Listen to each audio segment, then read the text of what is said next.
Hi guys, my name is Amish Tripathi and I am the director of the Nehru Center. The Nehru Center is the cultural wing of the Indian High Commission in the UK, and we've been in existence for many decades, and we organize wonderful events at this very auditorium, which is in Mayfair in central London. Sadly, as you can see, the auditorium is empty. It has been empty since we were all put into lockdown due to the coronavirus pandemic. But what we Indians believe is that the other side of a crisis is an opportunity. And what we have done at the Nehru Center is moved all our events online. So now if you attend our online events, every single seat is a VIP seat. Like you get a front row at our events. No trouble of parking, no trouble of traveling all the way. And practically all the programs that we would do, like literary discussions and dance performances, musical performances, we are doing them all on our online channels. You can register for our newsletter at our website nehrucenter.org.uk. You don't need to write them down, they will be displayed at the bottom of the screen. You can also come to our Facebook page, which is a verified page, the Nehru Center. You can follow updates on all our events on Twitter as well, the Nehru Center, that's also a verified account. Or you can come to our YouTube channel, again, the Nehru Center. We are nothing if not consistent. I hope you do come to our online channels and enjoy the events that we are putting up for you. Thank you so much for all your love and support. Namaste, Jai Hind.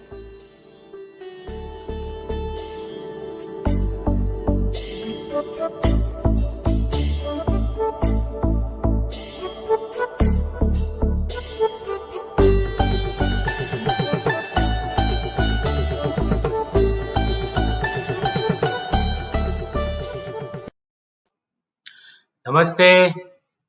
I've been in London for a little over a year now. Much of it, stuck in this pandemic. There are relationships that I came with when I came here. People I knew from before, and those relationships could be revived when I came to London. And there are some relationships that I made while I was here. And one of those remarkable relationships, a relationship I truly treasure, is when I met this truly remarkable man, Lord Rami Ranger, a self-made powerhouse, a bundle of positivity, and certainly an asset for both the UK and for India. If you could have Lord Rami Ranger up on stage, please. Thank you, Amish ji, for that kind introduction. I'm very grateful to the Nehru Center and also to your assistant, Mr. Gohare, for making this day possible for me. It's a great honor for me. Thank you. Thank you. Thank you so much, Lord Rami Ranger. In fact, it is the honor of Nehru Center to be hosting you. And before we begin the program, I hope you don't mind, we've made a short introduction video, a video package to introduce you to our viewers who are not just from the UK, but indeed from across the world. So if you could just play Lord Rami Ranger's introduction video, please. FRSA is a British peer and a successful businessman who has been honoured by Her Majesty the Queen on 8 occasions. 6 times for business and twice personally for community services, and was made a member of the British Empire in 2005 and Commander of the British Empire in 2016. Rami is married to Renu and has 3 daughters. Currently, he is the patron of the Conservative Friends of India, an ambassador for the Conservative Party's treasurer, patron of Combat Stress, fellow of the Prince's Trust, chairman of the British Sikh Association, chairman of the Pakistan, India and UK Friendship Forum. Rami set up his first business in 1987 with a mere £2 capital from a rented room in Hayes, and through his sheer dedication and commitment, he now runs 2 of Britain's fastest growing companies with an annual turnover over £150 million. He sustains thousands of British jobs by exporting British supermarket products to over 130 countries. His company, Sunmark Limited, has received from Her Majesty the Queen, the Queen's Award for Enterprise for an unprecedented 5 consecutive years in 2009, 2010, 2011, 2012 and 2013, and in the process made British business history as no other company has received this accolade before. Sunmark has been added to the Sunday Times most profitable 100 companies in Britain in their Profit Track 100 league table for the past 3 years running. Rami won the prestigious Institute of Directors the Director of the Year award for 2013 and European Export Champion in 2014. He is a Fellow of the Prince's Trust and works tirelessly to enable the Prince's Trust to reach even more of our youth, to pass on his experience and expertise in inspiring the next generation of entrepreneurs. His message is that one does not need a rich family or an elite education to succeed in life. However, one needs self-respect, good work ethics, commitment and empathy for others. Rami believes in supporting education and helping to provide better facilities for students. He has a clear message on this and says that if it had not been for his mother being an educated woman, he would not be where he is today. To support this, he donated £250,000 to London South Bank University to set up a fund for enterprise excellence. He established the Dr. Rami Ranger CBE Centre for Graduate Entrepreneurship, which provides a hub and workspace for students and graduates on enterprise programs. The centre was opened by the Right Honourable Theresa Villiers, Secretary of State for Northern Ireland. He has donated £200,000 to the University of West London towards a new group pavilion in the campus library and for student hostel to enhance the facilities for the university students. He has donated £100,000 to the Thames Hospice, £150,000, Prince's Trust, £50,000 to combat stress, £100,000 Indian Gymkhana for the construction of a gym. Rami donated £100,000 to the Gandhi Memorial Foundation Trust, raising funds to erect a statue of Mahatma Gandhi in Parliament Square, London. Rami was quoted as saying the world owes Gandhiji a huge debt of gratitude for liberating 1/5 of mankind through non-violence, thereby creating a better world.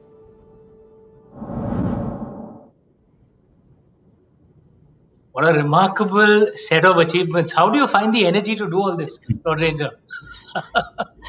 I have not been achieving on my own. I had so many other people to support me, especially my family, my wife, then, in my company, my staff, and no one can achieve much alone. In the organization I run, I have some wonderful people who share my vision and they also support, although you don't see them in the front. You only see me in the front, but they're behind me. There are lots and lots of good people who have put me where I am today. I'm all truly indebted to the support I have received over the years. So one of the wise lines I read once, that it takes a village to raise a remarkable man, but it takes a remarkable man to acknowledge his village as well, and not to say that is just my achievements. No, This is one more credit to you, Lord Ranger. The fact that you acknowledge everyone who's worked with you. no, it's a fact of life. Everything is game of people. Without people, you are nothing. And even business, I say, money does not make money. People make money. So my staff are everything. They are the one who make money. It's all about people. Managing people, getting on with people, getting the best out of them as well. And it's just been a wonderful experience for me from the day I arrived in this country, bewildered. I had no idea. I couldn't even dream where I have arrived.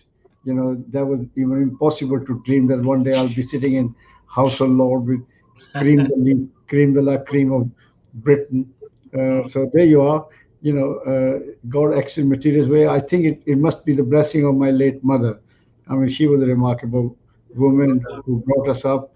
When our father, as you know, we are going to launch his book, assassinated. She was only 35 years old, and with 8 children. I'm a posthumous child. I never saw my father because he was against the partition of India. He could foretell the consequences of religious disharmony. He pleaded with the then Muslim leader not to cut and run and fall for the British divide and rule policy, which had turned into divide and run. So they are going to create a division. Our unity has brought us the independence. There's a strength in unity. Why then we will become rival? We'll go our own way. We'll have nothing in common, and we will not see any peace in the subcontinent because of our division. We are lived for centuries together, True. and let's have the independence as united India, and India will be secular democratic country, one person, one vote. As a result, together we'll make our destiny. But True. unfortunately, Your fanatic father politics. was your father was such a visionary man, and as you said so rightly, it is actually all about the people, and that's a heritage that you have. The best things that we absorb from our parents is not their genes, but their values. And this Indeed. is the book that we're going to launch today. This is Lord Rami Ranger's. This is a remarkable biography of Lord Rami Ranger's father, Shaheed Sardar Nanak Singh ji. We will discuss what is in the book, but before that, sadly, Lord Rami Ranger, we don't have the pleasure of a physical book launch these days where we can take wrapping paper. So, but we do it online now. So there is something on the internet. We've made a package for that as well, where we launch the book online. If we can put up that video, please.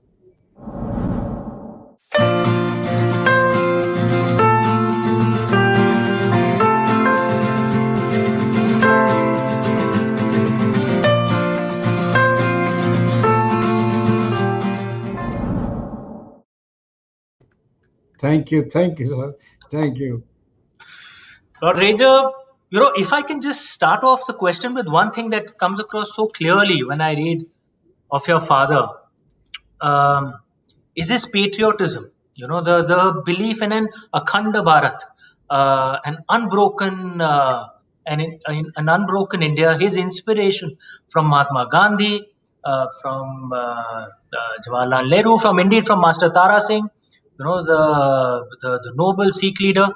Um, Take us, but every remarkable individual, there are things in his or her childhood which brings him out, which makes the man. If you can take us through your father Shahid Sardar Nanak Singh ji's his childhood and how he emerged into the kind of remarkable man that he did.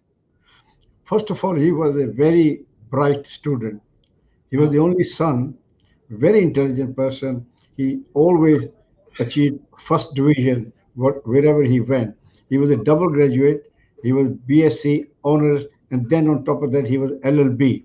So he worked as a public prosecuting inspector with the British police and received 29 commendation certificates. There in the book, you must have seen them for good work. But unfortunately, one day he was asked to open fire on unarmed protesters in Sargodha who were protesting against the appalling condition of INA, Indian National Army prisoner, who were treated very badly. They were protesting. They wanted to present a petition to the commissioner. Netaji Subhash Bose's Yes, soldier. yes. Yes. And my father was ordered as a police inspector, then superintendent of police was an Englishman. He ordered that you must disperse this crowd and open fire. The crowd was very agitated. And my father said, they're not writing, they're not armed. We don't want another Jallianwala Bagh. Let them present the petition. He was very rude officer. He said, this is my order. Open fire and disperse. My father got very annoyed. He removed his revolver from his waist and handed over the revolver to him. He said, sir, in that case, you obey your own order. So my father was, anyway, in that commotion, the crowd left. They saw what is happening. What an Indian officer is doing his best to protect them. So my father was then punished for insubordination of superior. So he was posted to a tribal area, Dera Ghazi Khan. It's a tribal area, very unruly. That's where he got disillusioned with the British policy that they wanted to leave by dividing India, because he didn't want division, because he could foretell the consequences of creating countries artificially with help of bloodshed or hatred or whatever. And he then resigned his police career and become an activist. He came to his friend in Multan, where he started his law practice. He became very successful, and he also became the president of minorities. There were minority Hindus and Sikhs were a minority in Multan, and that's where the riots first started. It's a historical town where Bhagat Prahlad, you know, and Yes. you must have Sikandar and Porus fight also. So therefore, that was a historical town with Hindus and Muslims living side by side for centuries. And my father then started to uh, plead with everybody that don't fall for the British divide and rule, which has become divide and run. If they divide us today, we will never be united again because our interest will change and we'll go our own way. And on that, he gave a lot of lecture. And the last lecture he gave was he invited the president of Punjab Congress, Oh, Dr. Saifuddin Kichlu. Punjab was a very big province. So yes. 4th March 1947, my father delivered his last lecture with the Congress President of Punjab, Dr. Saifuddin Kichlu, that we should not divide India. The consequences will be dire. We have common history, common language, common heritage, common everything, food. We should not use religion. Religion is a force for good. We should use religion to unite humanity, not divide. So he gave a lot of lecture, and his favorite word was India's diversity is like the color of a rainbow. Its charm will diminish if one is removed. So he said, our unity is like color of rainbow. We should remain united and remain strong as one country, free from rivalries. Now we have rivalries. He wanted no rivalry between brothers and sisters. So unfortunately, the following day, 5th March 1947, DAV school, Arya Samaj school student took out a procession against the peaceful procession against the division of India. As they were walking, the crowd got larger and larger, and unfortunately, they came into a Muslim dominated area where they were attacked. My father was in the court, doing his own law work or whatever, and they came running to him. Sir, there have been riots and students are being attacked. So my father left everything. His brother said, "Don't go. You are a marked man. You will be, assassinated because you gave a very provocative speech last night." But my father said, "No, no. Students are our student. They are common children. Let me go and see. I don't have animosity with anybody." As he entered the fray, he managed to got the student to run away, escape, while the attention was on him. But somehow somebody came from behind and smashed his head with a brick, very big stone. So as he fell, so he was knifed 3, 4 times, and he died there and then. So from there, it was a complete hell for us. He was the only son. So after cremation, my mother came to Gujranwala, to her parents' house, and there I was born after 2 months of my father. And then Gujranwala, the riot started in Gujranwala. And then the next door neighbor said that you go. You are not safe because you are also the wife of that great man. So then my mother had to flee on a refugee train. When we came on a refugee train, people were hanging from every vantage point. They were on top of the train, they were hanging from the windows. You couldn't get in. So my mother, I was only 20 days old in her lap, and she ran to the engine driver. Our father's reputation saved her, and she told him who she was. And her husband was assassinated, and he was stunned. Oh, I know Nanak Singh. He was a great man. So he took pity, and he said, "Look, I can't help you get on the train, but if you don't mind, will you sit on the coal tender where they keep the colas, coal?" So we all sat on a coal tender, all become black with soot. And my brother How tells many of me, you were there? we All were eight eight, of you? eight, Eight yes, of you. 7 brothers and 1 sister, and a 35-year-old mother. So, but luck would have it, she was so intelligent. When people were collecting expensive stuff, she was collecting my father's newspaper cutting, certificates, letter from her friend, which you see in that book. Yes, that saved us. The vision of a woman. So, and luckily, my father taught my mother because he used to get embarrassed when she couldn't communicate with the main side. So he brought a teacher, and she made her study and saved that also, the vision of a man. So my mother studied up to metric, where she loves study. So when we came, my when we were on the train, my brother tell me every time the engine whistled, you used to go blue with fright. So we used to put our hand on your ear. So few hour journey took nearly a day. Stop, train will stop and start, stop and start. They were looted, women were taken away. It was horrible. But anyway, we arrived in Firozpur. My uncle could not recognize us. From there, the flood came. Evacuation became mandatory. We then somehow we found out that Maharaja Patel has opened a refugee camp in Patiala. They are receiving all these destitute people. So we arrived in Patiala in a refugee camp. I don't remember, but my mother tells me. Then she, after a couple of days, she went to see the local leader, presented him with all the paper, which you have them in the book. This is what I was. This is what I've become. Please help me. That person was totally shaken. He was stunned with the greatness of my father, with so many achievements to his credit. So, and he said, okay, I will find you a house. And are you educated? My mother said, I'm up to 8th or 10th. So he said, okay, I'll get you a job in kindergarten, ABC school. So she got a job, we got a house. Then my mother, we moved into this house, and they said, your children will get free education. The government also gives them 50 rupees monthly, some help. So it was, tough. But my mother was so intelligent, and her own brother said, "Give the children to orphanage. You won't be able to cope with them." She said, "No, I'll never give up, never give in," and that's the spirit I inherited. That never give up, never give in. Even if I started business with £2, I never gave up and never gave in, no matter how much prejudice, bigotry, and racism I had to face in '70s. It wasn't. They couldn't even stand our food. Indian curry was not as popular. They would Yeah. look down upon us. But again, they said, you remain positive in a negative situation and you will prevail.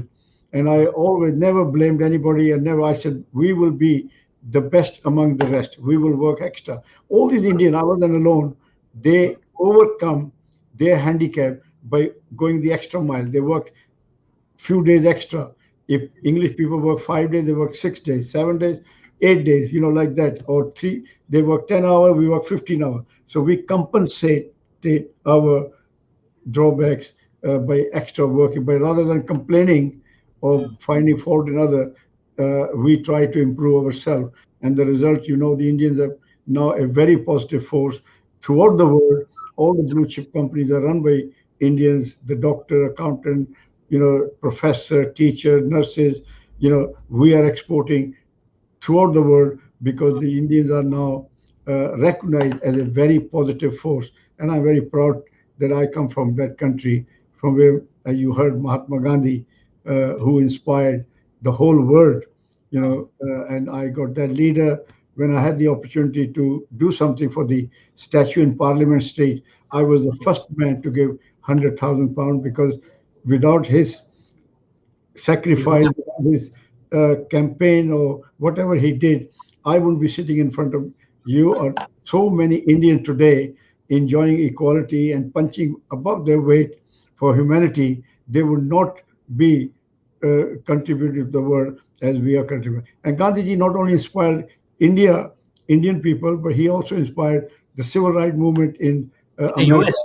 Yes. Dr. Martin Luther King and apartheid campaign under Nelson Mandela. Nelson Mandela, yeah.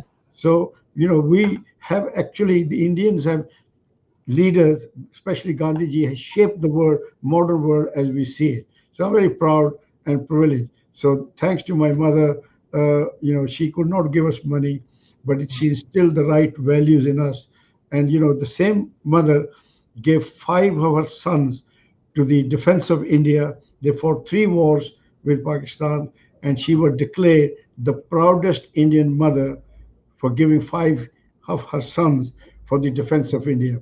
And same destitute mother. Then she also, in the '65 war, as a teacher, she collected a lot of jewelry, money, and this and that. And she was also given by the government a state award as a teacher with outstanding quality because she contributed to the war effort in '65. We were not that successful financially. So, the patriotism in my family started from my father because, for him, India, India unity must come first because, we can follow any religion for our peace of mind. But a unity of India is so important for the progress of every Indian citizen. Uh, yeah, so that's the reason. And as you know, my father then, my mother, uh, after retirement, she came and lived in England, and I'm so proud that she could enjoy the fruit of her labor. She stayed here 20 years, and we could give her whatever she wanted. We could fulfill her dream, and she was very satisfied that her struggle uh, has not gone to waste. Our children are well settled, and they're doing so well. So this is how it is, and I think the message of my father has become even more important because when we see that people like Kashmir or Khalistani, they want to break. It's breaking up country is not a panacea. It actually brings more hardship and heartache to the citizen when we have to learn to live together as we have been living for centuries, and we have to become proud of our heritage and history and make a country worthy of our next generation and next generation. We should not divide ourselves. We have seen the consequences of division in 1947. How many 1 million innocent people was killed, and tens of 10 millions of million. people became refugee in their own countries, and we fought many wars after that. Now we have become nuclear adversary. So we are ready to destroy one another from the face of the earth. So that is the consequences of using religion to divide humanity. Yes. Oh, very true. So And one of the things that, before we go deeper into even the consequences of, partitions, divisions based on religion, one of the things that I find so remarkable about you, Lord Ranger, and your mother, is you have been through a lot of pain, but you don't actually show that. It's, when Gautam Buddha had said, in of his four noble truths, that the first noble truth is everyone is cursed with grief. All of us have our share of pain. Some people inflict that pain on others, some people absorb it and actually turn it into positivity for everyone around them. How was your mother? What did you learn from your father to make you able to do that? You don't carry any of that pain with yourself. You're a symbol of positivity. How's Amish, that? I'm very fortunate that we have very good, positive leaders. You have mentioned quite a few leaders who gave us a secular and democratic country where everyone is equal. Women are equal. Every culture, people of every race, religion are equal. The equality is enshrined in the Constitution. Yes, so that is a very positive step by the Indian leader, where the state does not discriminate systematically against her own citizen. When it does, I don't think the country can progress. You can see countries where religion is used to undermine their fellow citizen, they're not going very far. So I am proud of my leader. And the other thing is when we lost in 1947 everything, the birthplace of Guru Nanak, Yeah. yeah, the country where the Sikh faith was originated, Pakistan, all our historical gurdwaras we lost. Our leader said, don't look back, look forward. Those who look back, they cannot look forward. And I will like to mention some leadership in Palestine. They have not recognized Israel. And look at the state of those people. So we recognize Pakistan. It is a reality now. It's a member of United Nations, Commonwealth, and SARC. We now have to find a way to live in perfect harmony, like America and Canada. We wanted to have a separate house, but that doesn't mean we remain a rival forever. So that our citizens continue to suffer. We continue to kill each other in the name of religion. We have more Muslim in India than they are in other part of Pakistan. In Pakistan, I mean, they are not leaving India. If they were so badly treated in India, they would never leave. In fact, people from Bangladesh are trying to enter India because of what India has to offer, equality, and women are enjoying equal rights. So therefore, uh, I am very proud, and I would like to emphasize the role of leadership. The leadership, no one is born bad, criminal, intolerant, or anything. Is the leadership that will shape the future of their citizen. So I'm very fortunate that my mother she was never bitter, even though she lost her husband in Pakistan. Most of her friends were Pakistani. When she came to Southall, she will always sit with the Pakistani women because she felt at home with them. The language they speak, the culture, the all those things. She said, I am at home with them. And she never. And even when I started Pakistan India Friendship Forum with one purpose, that we were divided because we were ruled by the imperial power. A foreign body was in our country. They left us divided. Now we are all independent and living side by side. We got to have friendship for the greater good of our people. The people are dying without clean water, dying without medicine. They are struggling without education or food. Our common enemies are hunger, illiteracy, disease. That they yes, they are our common enemy. We don't have to kill each other. We got enough territory of our own to develop. So I think leadership. I plead with the leader of Pakistan and India. They got to find a way forward to remove this rivalry, and from rivalry to go into cooperation and collaboration for the people, innocent people who do not have the voice to express themselves. We have no justification of getting the latest state of the art killing machine when our farmers are dying uh, because of no finance or whatever. So I think when the COVID is finished, I will go on that mission to see if I can succeed. That's my last mission in my life, to see that we should have a friendship between the two countries, and so that we can leave a better legacy. How long can we carry the baggage of partition? Yeah, we've been carrying it for 73 with more dire consequences to our economies and to our people. I think it's time wise people looked at a bigger picture. I mean, Muslim in India, Sikhs in India, Jains or Buddhists, they're all free to form any political party. They can elect their leader. They can run their state as they deem fit. But they can't do is use religion to devalue their fellow citizen in the absence of merit. Rise above the rest. I mean, I came into this country. I did not use religion or race. I had to compete with the best in Britain.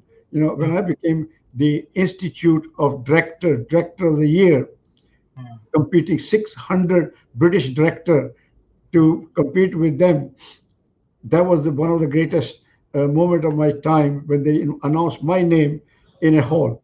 Yes, the winner for the Institute of Director, Rami Ranger. So that was a pride for India, pride for me, that Indian people can compete with the best in the world. But we are a product of secular democratic country. We can integrate so quickly. So I salute to my leaders who gave us this constitution. So I think the future is bright for India. We must remain united. We must remain a credible force. Let's use religion as a private matter and for our peace of mind. Not to beat somebody over the head with. So I mean, see, these are my I request to people that we should remain united as one big force. Today we are enjoying so much respect all over the world because people are coming to India. They want to invest in India. So there you are. So I want to carry my father's India, legacy. India received the highest FDI this year, higher than most other countries, even China, Yes, actually. So in this COVID year, sir, the foundation of a nation is very important. If the spot on. building is standing on the right foundation, then you can build many stories on top. The foundation, as I said, of India is a secular, democratic constitution with the rule of law at the heart of governance. We have an independent judiciary. We have a free media. These are the media underpins our democracy, our rule of law. So therefore, the leaders, for example, I remember the time when Mrs. Gandhi declared emergency, and she was rebuked by the people of India. They did not like that kind of governance. So therefore, since the day we have received independence, there has been no coup. Army stayed in the barracks. We have never ever had interference from anybody. The people of India can select and reject people as they find them suitable. So that is the strength of democracy. We're a role model democracy for the developing countries, that we never had a coup. I mean, they just around the corner, Myanmar, the military has taken over a democratically elected country. Yeah.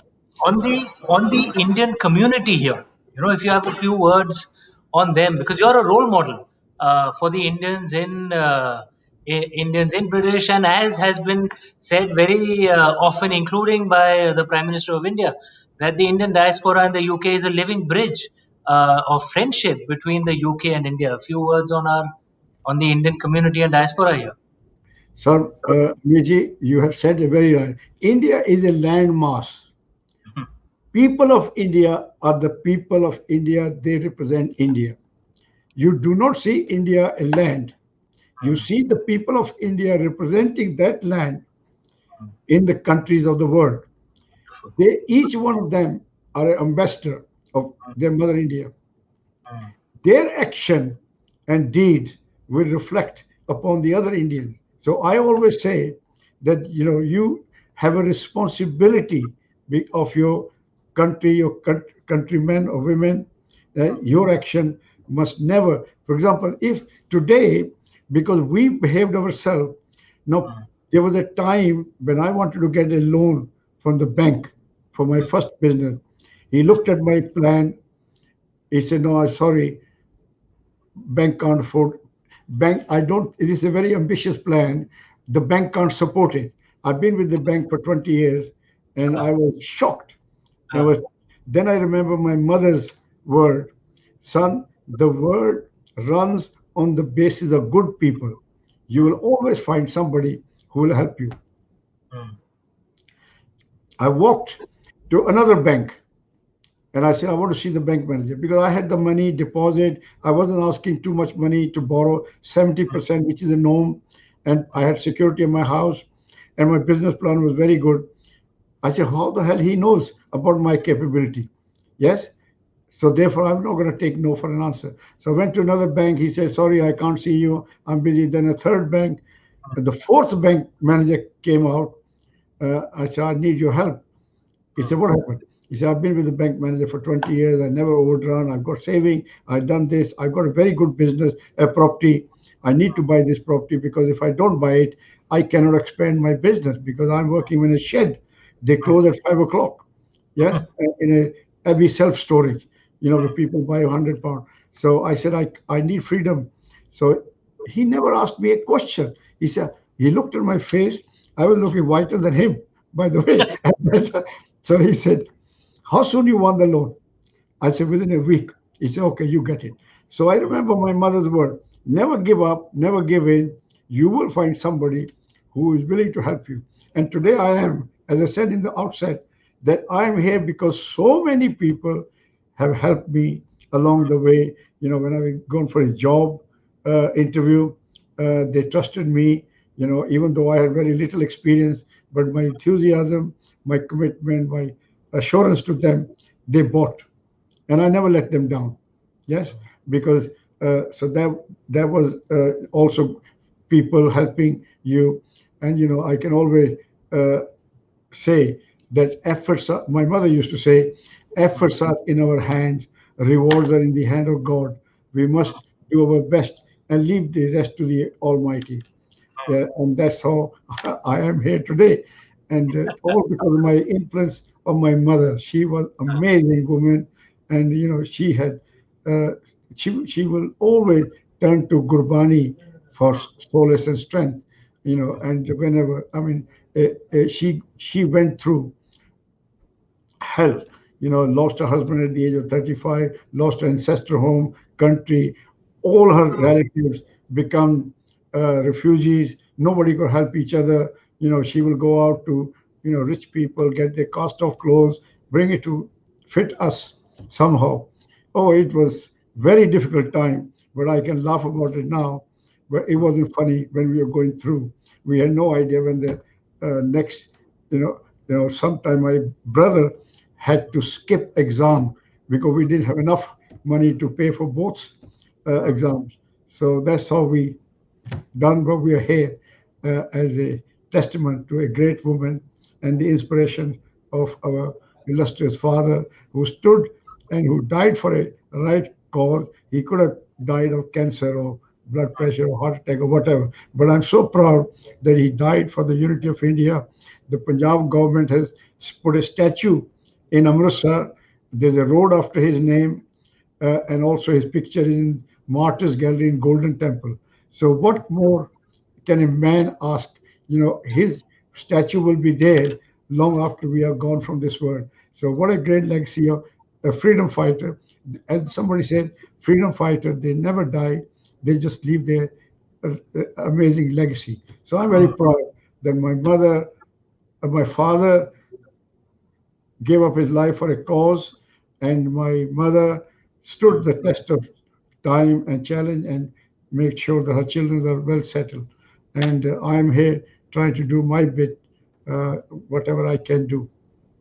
And as you said so rightly, the wisdom and the power of the Gurbani that your mother bestowed, and ensured that all her children remembered. You set up the Indo-Sikh Association. Can you tell us a bit about that? How did that come about? And Because we are some intellectual people in the British Sikh Association. They believe in the ideals or the teachings of Sikh gurus, because Sikh gurus were visionary. As you know, the government of India celebrates their lives and teaching because their lives and teachings are futuristic. They bring people together. I mean, Guru Nanak Dev Ji traveled all his life with Bala and Mardana, one Muslim, one Hindu. Not once he asked them to convert to their Sikh faith. He said, if you're Muslim, be a good Muslim, a Hindu, be a good Hindu. God is not interested in our labels, He's interested in our deeds, action and deed. We should do good deeds. So Guru Nanak's collected teaching of Hindus and Muslim holy men and compiled them into Guru Granth Sahib. So Guru Granth Sahib is based on interfaith teaching. So teaching of every faith is in there. So that's a very, very positive. There's no superstition, there's no ritual, there is no equality for women. He was first to give gender equality. He was first to give equality for religion, first to serve free food to anyone who comes through the door. He was first against religious conversion. He was first against rituals and all these things. He said his message was very simple: work hard, share your fortune with less fortunate people, and remember the Almighty, the creator of us all. So, and Guru Gobind Singh, as you know, he did not fight for a kingdom or a territory. He fought for the basic human rights of every citizen to pray and to connect with their maker as they deem fit. He had no territorial claim. He did not said that I will have the kingdom here. So he was born in Patna. He left for his heavenly abode in Maharashtra. And, his general Banda Bahadur was from Kashmiri Pandit Brahmin. So, and Panj Pyara, five beloved one who created the brother of Khalsa, they came from all different parts of India, from Gujarat, from Odisha, from Karnataka, or like that, and Punjab and some other places, to show that we are all one, our one as a India. So those teachings and everything, we wanted some people misrepresenting them, talking about division. When our gurus fought to unite humanity, they paid supreme sacrifices that we should not divide ourselves in the name of religion. And these guys, some lackluster guys with very little education, or even the knowledge of Sikh faith, which is a universal faith. Yes, it is not confined to the corner of India or Punjab. Yes, so therefore, the most important thing is to use our Sikh religion the way it was intended by our gurus. So we wanted to promote that. We didn't want to be anti any religion or anti India or anti this. Our the biggest greatest tenet uh, in the Sikh faith is seva. You have seen during the COVID pandemic, a tiny community has emerged as the community which has been recognized by the Australian, New Zealand, Canadian, American, British, or Indian government for the community which has done the maximum seva or service to the weak and vulnerable during the most appalling pandemic. So that is the Sikhi. I know that we should serve humanity. We have no business to hate anyone in the name of our religion because our Guru never did. He, as a Guru Nanak, had one Muslim, one Hindu all his life. He never discriminated them. He never said that your religion is not good. They're all good. All religion is good. And religion are dear to everyone, like mothers are dear to everyone. So we should really learn to respect each other's faith for a peaceful coexistence. That's what the Guru intended.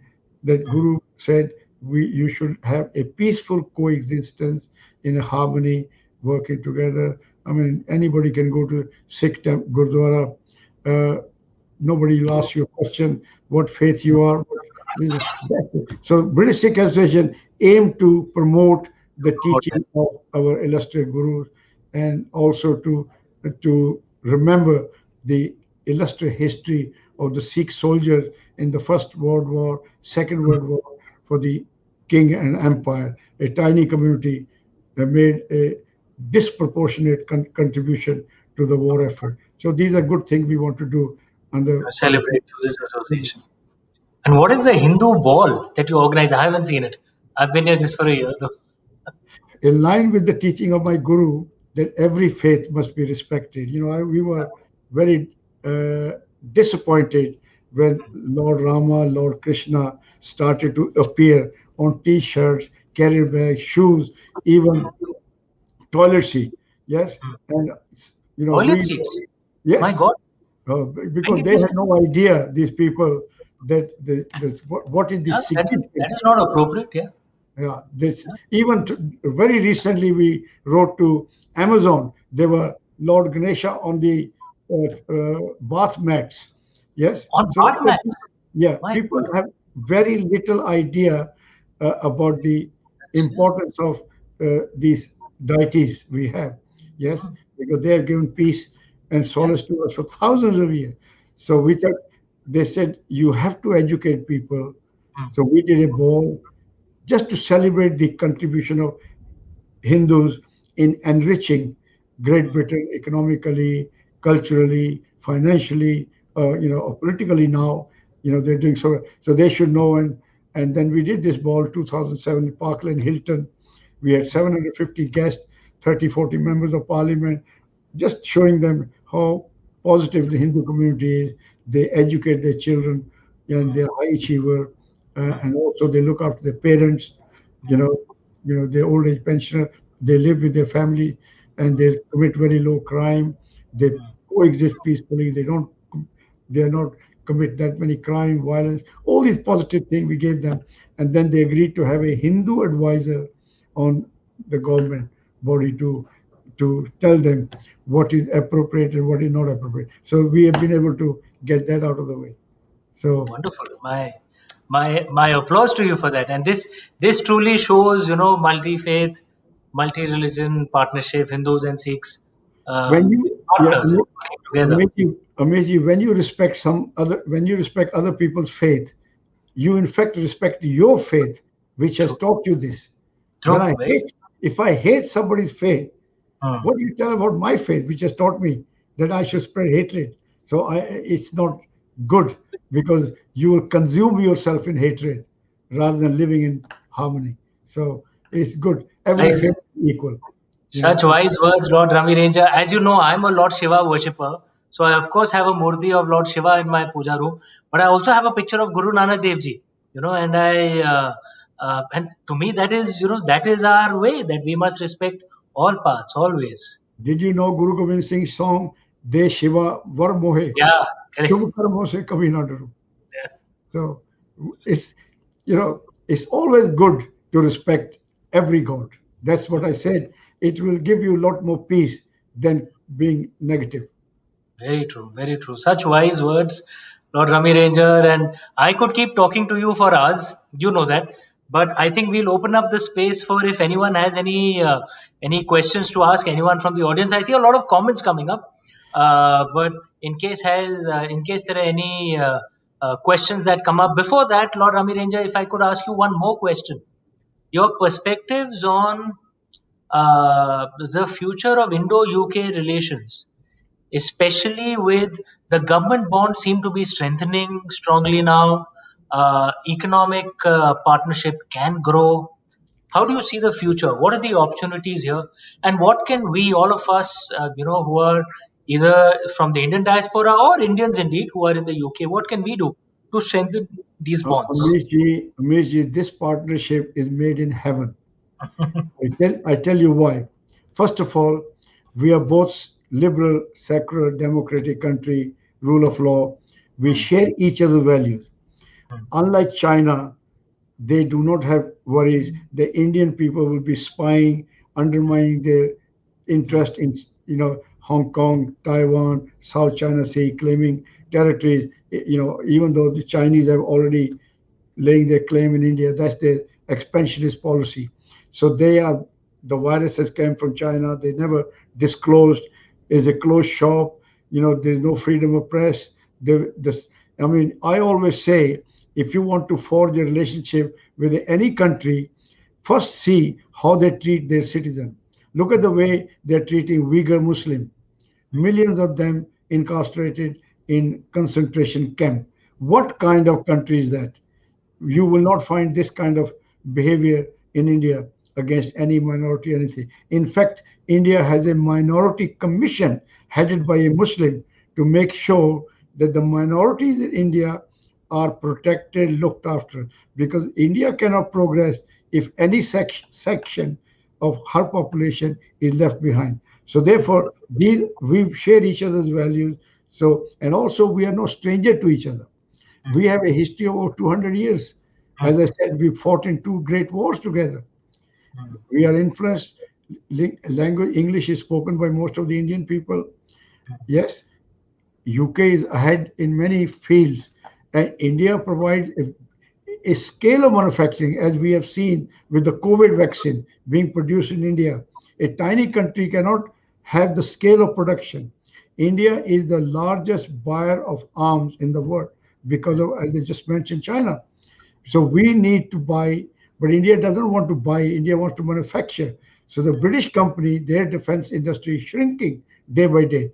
By linking up with the British defense industry, they can make it India, they can expand their operation, and they can export. JCB, I don't know whether you know JCB.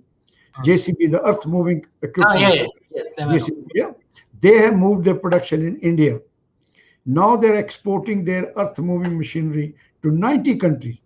First, they got a very big market in India itself, 1.3 billion people, and the middle class is growing, with the internet, television, radio, we are now a global village. The Indian people always said, Vasudeva Kutumbakam.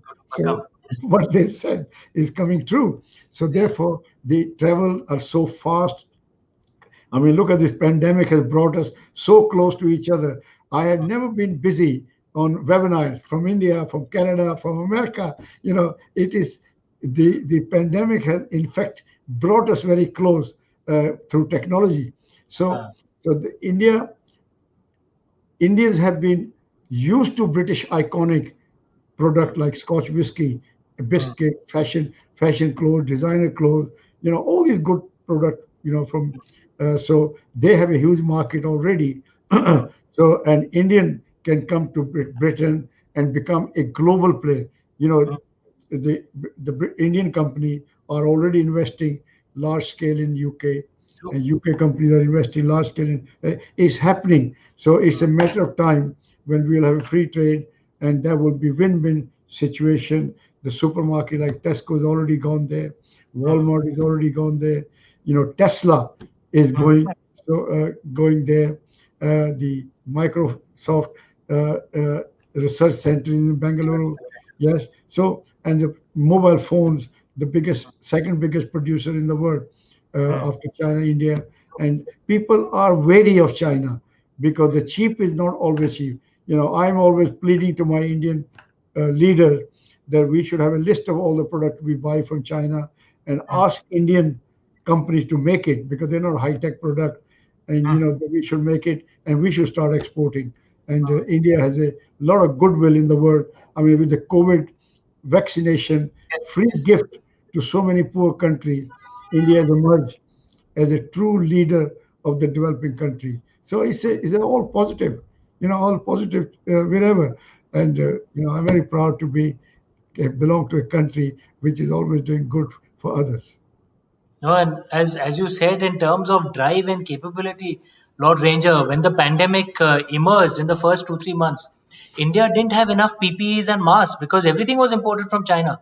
Within 3 months, Lord Ranger, we started manufacturing so much that now we are one of the biggest exporters within just 3 months. Shows what we Indians are capable of if we put our mind to it. Amishji, it is disgrace to buy patakas, candles, and little decoration from China. Why can't we? When we can launch our spacecraft to Mars, we can land in Moon. And we are the biggest pharmaceutical company, the film industry, IT industry. Why can't we make this little knickknacks? I can't understand. I think we need to really. We've started on that journey already. There's so many new things that are coming up. Lord Ranger, there's one question if I can ask you, Prashant Kumar. This is a philosophical question. What is success in your mind? It's a very difficult question because success is relative. When I could ride a bicycle, I was successful. When I could drive a car, I was successful. Yeah, success is just relative. I think the only thing I can say, somebody asked God asked someone, I'm so pleased with you. What is your wish? And the man said, God, make me successful and make sure my friends see my success.